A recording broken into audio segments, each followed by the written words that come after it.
My name is Maggie Cashdollar, and I work with the professional learning team for IXL Learning. And today we really are just going to dig in and really kind of talk about what is effective assessment and what it is not, and really what the IXL diagnostic looks like and how it can help you in your classroom, how it can provide you time back, how it can provide your students some specific targeted learning for them to close gaps and build confidence. So a few housekeepings that we need to just kind of review really quickly. So we had an unbelievably high attendance rate for this webinar, and so unfortunately I am not going to be able to address your individual questions at this time. What I will do is I really encourage you to use the question and answer area throughout this session. If there are any questions that are for the good of the group that will really make everybody kind of just cement the learning just a little bit more, please feel free to drop your questions in the question and answer or the chat box, and I will be happy to address them as best as possible. But really what I want to encourage you to do is to reach out to us at this pd@ixl.com, and that email address is going to be manned by myself and my team of professional learning specialists. And what we will do is we will be checking that, and we will reach out and we will answer your questions. We'll get back to you as soon as possible. So please feel free to email us at any time now or later on throughout the year. And then also please feel free to use this question and answer box over here that you have access to. So I really like to begin today. Again, my name is Maggie Cashdollar, and I am a professional learning specialist with IXL Learning. And I really like to begin just to give you a brief overview of what these next 20 to 25 minutes of time together will look like. And like I mentioned at the beginning, we really are going to talk about what is effective assessment and what is it not. We're going to talk about the IXL diagnostic as an overview. How can the diagnostic really help you drive instruction and intervention and enrichment? How can you help meet all of your students' needs? Then what does it look like when we put all of this information together, and how will it support you? And then lastly, I will talk to you a little bit about some additional professional learning services that our team offers. So that being said, I'm just going to jump right in. Okay, so oftentimes we talk about assessment. What is effective assessment? And what I know is I know what it's not. I know that it is not a one-time snapshot on a specific day or on 2 times during a year or on this end of the unit assessment. That's not what effective assessment is. I think you and I both know that effective assessment is ongoing. It's all throughout the time. It's before instruction. It's during instruction. It's after instruction. It's all of those little pinpoints on that calendar all throughout our school year.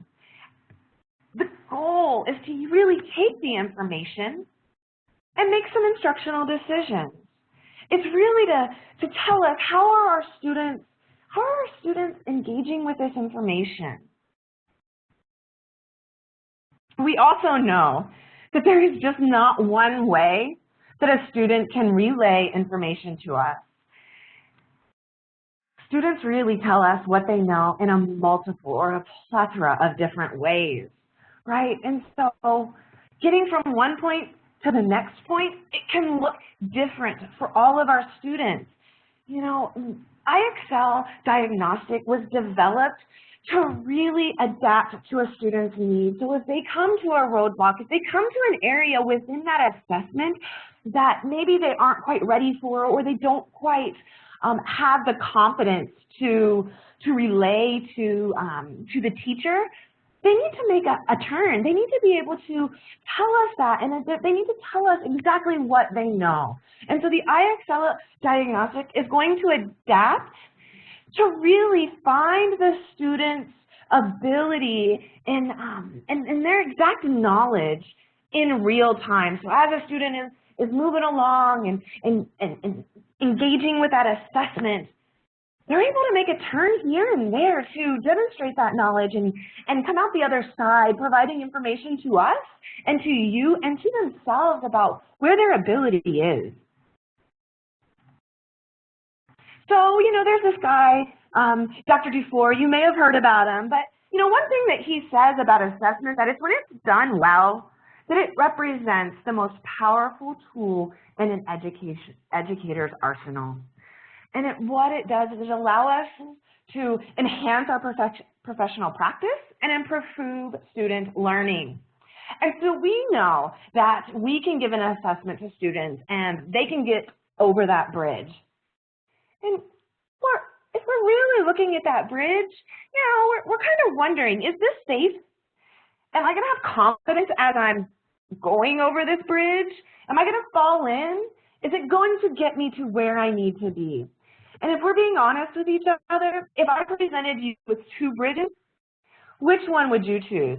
Now, of course, we all know that there are going to be some of those risk takers out there that, just like to push the envelope and really just, they want to run across that bridge. They want to run across this rickety kind of wobbly bridge.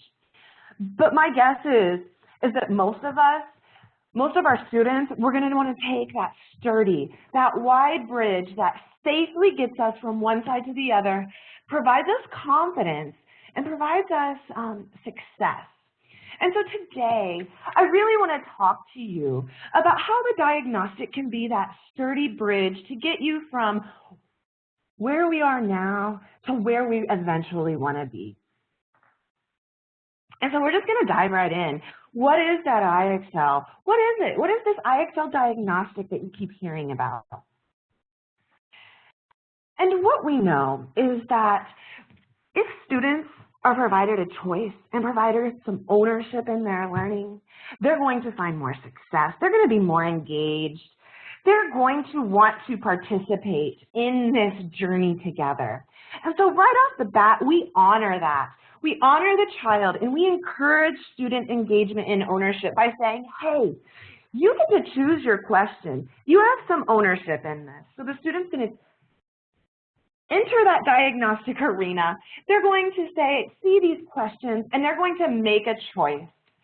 They're going to start diagnosing. So at the beginning of every session, students get this choice, and by allowing these choices, students become active participants. Periodically, the students will get that choice again. Students will be provided two equally valid and valuable questions so that while they are making the choice, it's not really going to affect the accuracy or the efficiency of the diagnostic at all, and it will not affect their levels, whichever choice they choose. So ongoing throughout their IXL diagnostic experience, they're going to consistently be provided that choice. And once students have received enough information about their ability and their confidence, what students will get is this. This is the IXL Diagnostic Analytic that the student sees. And what we see here is a student who has an overall level, an overall range. And what this means is this student is currently working in a 700 to an 860 overall range.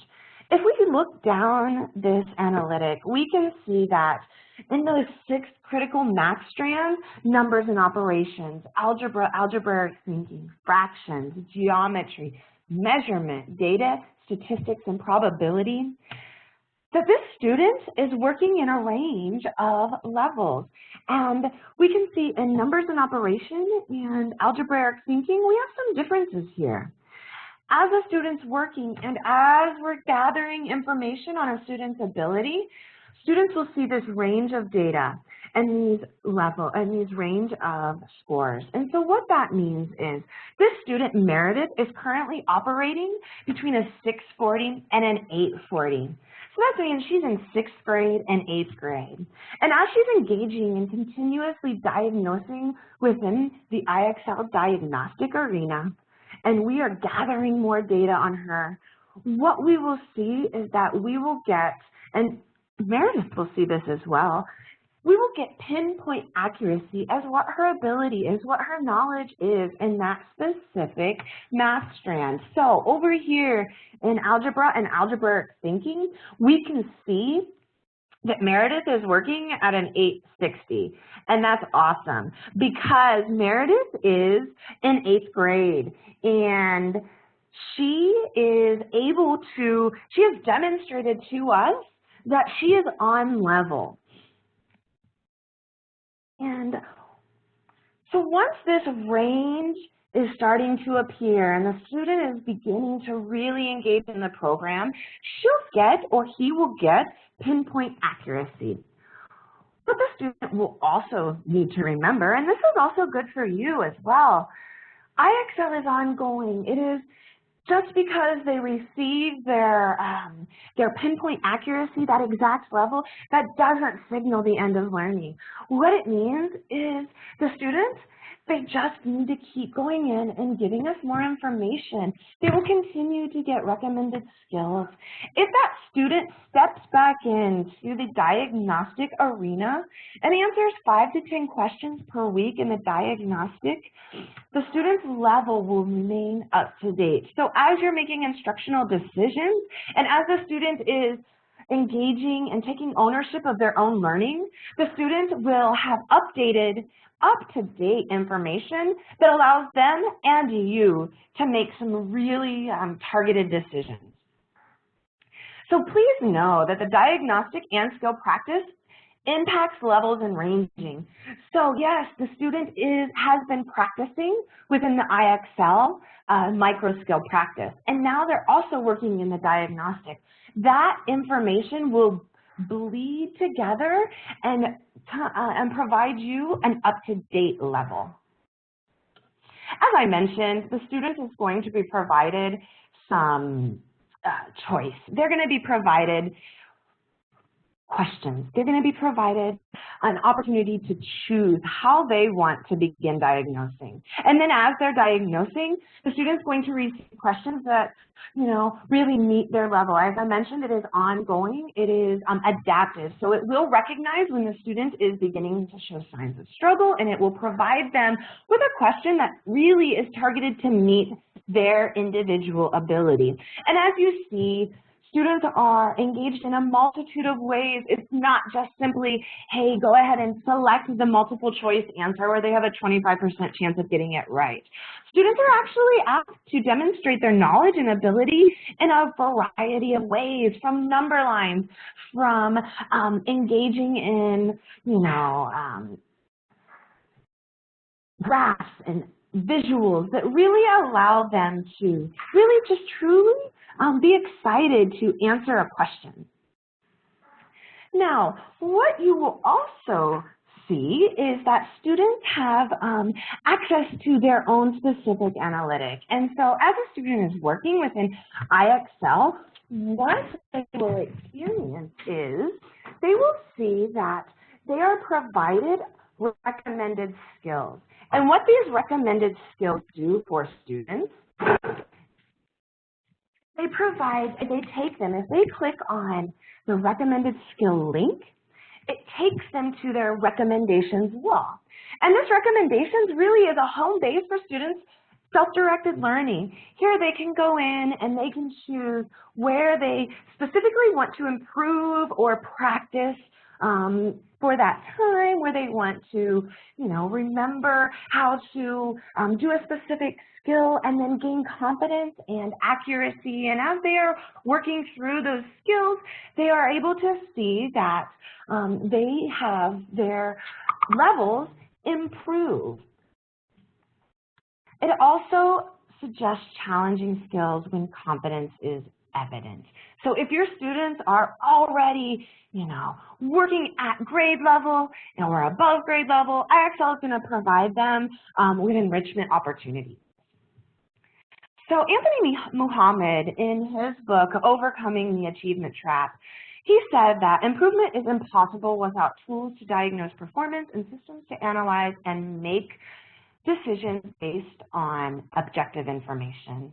And I think that quote really resonated with me simply because IXL it does just that. We look at a student's ongoing ability. So at any time, a student might step in, look at their levels in September and see where they currently are. They may step in October and see a little bit of growth. But as the school year goes on, we hope that you are able to see and your students are able to see that growth is evident, that they are gaining consistency and accuracy in their answers.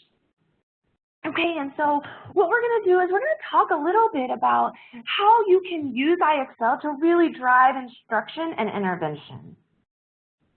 As students begin diagnosing, what you can do if you step into your diagnostic strand analysis, and we're looking specifically at measurement, what you will begin to see is groups of students who have similar skills for small group instruction. So I can see that Yasmin and Daria, they have some common skills for small group. And so at any time, I can work with these students on subtracting money up to $1 in word problems. And ultimately, what we want you to see is that IXL is really, our diagnostic is going to provide time back to you. And that's funny, right? Like, it's kind of a joke because we can't really add more time in the day. But what I think that you will find is that IXL is going to provide the time for you to determine how. Right? You're being told, you're being provided information on the who, the students, right? And the what skills. But I think we both know that developing reteach opportunities, developing intervention, developing enrichment activities, that takes time. And you know, teaching is an art. And what we hope to do is that the IXL will provide you time for you to work on your craft. We know that you need time to develop those lessons. And so hopefully by the end of today, you will see how IXL can allow you to do that. If we dig a little bit deeper into the Ixl Strand Analytic, what we will see is we get larger groups of students. So we can see that this group right here, group 3, is actually working, if we were on level at about 5th grade, they're working on level. We can see that these students have some recommended skills that are either at their level or possibly slightly above. And so in addition to providing that instructional intervention grouping, we also provide you skills that will continue to grow your students. And so we want to absolutely close those foundational skill gaps, because we also know that your curriculum continues to march, regardless of whether students are grasping that information to the depth and level that you really need them to be. That curriculum, your scope and sequence, is going to keep going. And so what we hope is that we can help you kind of avert that slightly and close some skill gaps by gaining confidence, while at the same time enriching students. And so you can see with this 4th group that they're working, if they are 5th graders, that they're working slightly above grade level in some of their areas, and they just need to be more challenged. They need to be continually pushed. So I've talked a little bit about what the student sees, but the teacher also, you guys, you see a variety of information to provide you really just to really inform your instruction. And so you'll see overall what your students' levels, and you can see what their recommendations are. But what you can do is you can drill down even deeper, and you can see for specific students by clicking on this button right here, you can see exactly what Graham, how he is operating when it comes to those 6 critical mass strands. So we can see if we were talking to your colleagues in team meetings, if you're talking with the student, if you want to have a conference with Graham about, you know, setting goals and where he is, you can have that conversation and be, hey, Graham, man, I need you to just go in and give me more. I don't know enough yet. Then set that goal of where you want him to be together, have him own some of that, and then he can go in, but you can talk with him about it. If you are in a parent meeting or you have, you know, some kind of school intervention meeting, this would be a great resource for you to bring to that meeting so that you can talk to where your student specifically is and how you can help your students. So, what does all this mean? You know, I've talked a lot, and, you know, I come back to this. I come back to assessment, when done well, is really powerful. And yes, there are a lot of assessments. There are a lot of ways to get from one place to the other, and you can absolutely cross that bridge. But then I think about what IXL Diagnostic does and how it provides students the confidence, how it does not signal the end of learning, how it gives us information to really impact our instruction. It provides a variety of ways for students to demonstrate their learning. It's not just this one size fits all. You and I both know that our students have a variety of needs, that they have a unique learning strategies that need to be provided to them, that they need to demonstrate that to us in just different ways. We know that effective assessment, it has to provide direction to you. It has to provide direction to your students. And it's ongoing. It has to happen before, during, and after assessment. It really isn't just that one time circle that calendar on the wall. So, what does that mean? Well, IXL, we have quite a few professional learning opportunities that we provide. What you can see is if you click on Inspiration, and then you go over here to the professional learning, we have a variety of opportunities to engage in high-level learning.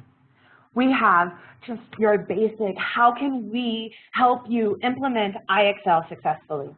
How can we help you understand how your analytics can really drive your instruction? How can we build fluency to support math confidence? How can we work together with IXL, social studies, and science to develop critical thinking and inquiry? We also have in this purple strand of learning how to build IXL, how to use IXL to build algebra readiness, building grit through informational text, ensuring college and career readiness for all of your students. So I encourage you to take a look at some of those, and if you think that they can help you or help some of your colleagues really move forward in your professional learning, I encourage you really to reach out to us. And so, again, I'm going to say please email us at pd@ixl.com.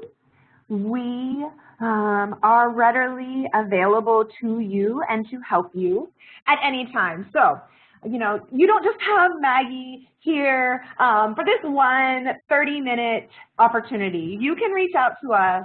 We are here at any time during your IXL journey because it's really important that you see us as a resource, that your students are successful, that you are successful, and that's the most important thing to us here at IXL. So what I'm going to do at this point, we are coming to a close on our time. We have about 4 to 5 minutes left. I'm going to, at this time, I'm going to kind of peruse all of the questions that you have sent me in either the chat box or the question and answer box.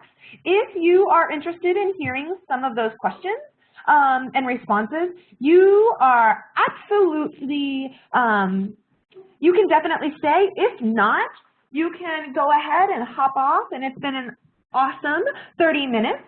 And so I hope that I hear from you soon. All right, so I'm going to take just a moment now to kind of scan through some of the questions that you guys have gotten. Okay.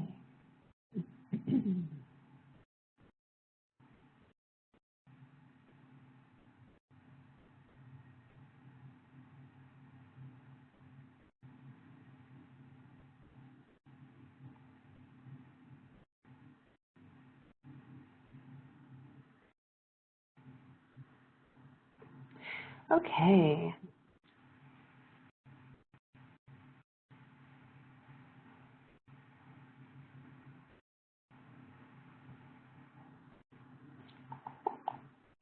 Yes. Okay, so this is a great question. Does the practice students in other areas of the IXL diagnostic, yes, so does the practice students do in other areas of IXL affect their diagnostic score? That's a great question. Thank you so much for asking that. And yes, the answer is yes. So, we have two areas with which students can work within IXL. We have the IXL micro-scale practice, and we also have the IXL diagnostic. Now, if a student has been working within the IXL practice area of our program for a little bit, yes, that information will absolutely feed into the diagnostic levels or ranges that the students see. Now, if they have never done any diagnostic, if they have not worked in any area of our program at all, what will happen is the students will they will see their diagnostic score, but it's going to take between 60 and 70 questions for the students to determine their levels or ranges. Now, I do know that it would be unkind to ask a student to sit for that amount of time and to answer those questions, so I encourage you to, piece that out. Have students do a few minutes at a time, 15 minutes, 20 minutes, and then have them take a break, come back to it the next day. But as a student is practicing their micro skills, that information absolutely feeds into their diagnostic levels.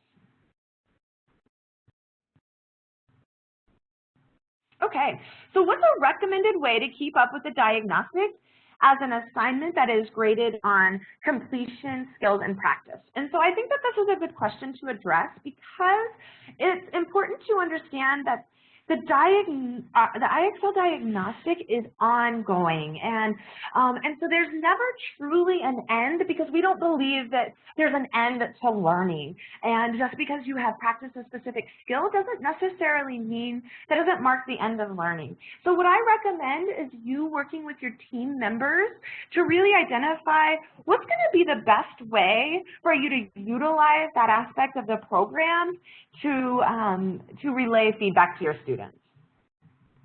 Okay, and then I believe that I answered this question about the pinpoint score in the diagnostic. It takes between 60 and 70 questions. Okay, this question we get a lot. Is the diagnostic only available for math, or is it available for ELA as well? So that's a great question. What I hear, everything that I'm hearing from our pipeline is that yes, there is an ELA diagnostic in the works. And so you can be on the lookout for that. And I'm sure that as soon as it is released, you will get that information.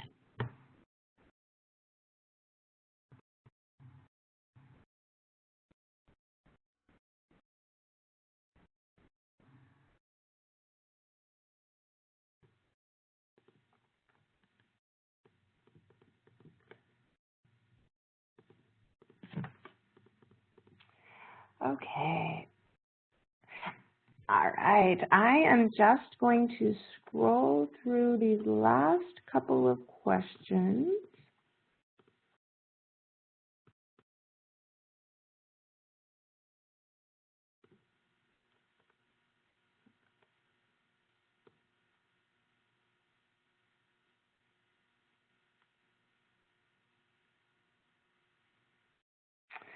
Okay. I think that I have addressed all of the questions that are. Oh, this is a good one. Can students take the diagnostic on an iPad using the app? At this time, that diagnostic is only available using our online access. So can a student use a iPad to or a phone to take the IXL Diagnostic? Yes, they just need to access it through a web browser and not through the IXL app, free app. But I do believe, again, that that is something that they are working on within our pipeline, so be on the look for that.